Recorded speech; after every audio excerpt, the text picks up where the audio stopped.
దేశంలోకి ఒకేసారి ఎన్నడూ లేనంత భారీ మొత్తంలో విదేశీ ప్రత్యక్ష పెట్టుబడి వచ్చేలా కీలక ఒప్పందం అమలుకు రంగం సిద్ధమైంది. గుజరాత్లోని చమురు శుద్ధి కర్మాగారాన్ని ఎస్ఆర్ గ్రూప్ రష్యాకు చెందిన రోస్ నెఫ్ట్ సంస్థకు విక్రయించేందుకు లాంఛనాలన్నీ పూర్తయ్యాయి.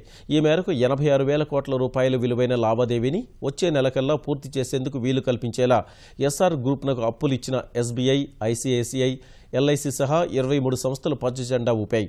గుజరాత్ వాడినర్లో ఎస్ఆర్ గ్రూపునకు చెందిన 20 మిలియన్ టన్నుల సామర్థ్యమున్న చమురు శుద్ధి కర్మాగారంతో పాటు దేశవ్యాప్తంగా ఉన్న 3,500 పెట్రోల్ బంకుల్ని రోస్ నెఫ్ట్కు విక్రయించేందుకు గత ఏడాది అక్టోబర్లో గోవాలో బ్రిక్స్ సదస్సు సందర్భంగా ప్రధాని నరేంద్ర మోదీ, రష్యా అధ్యక్షుడు వ్లాదిమిర్ పుతిన్ సమక్షంలో ఒప్పందం కుదిరింది.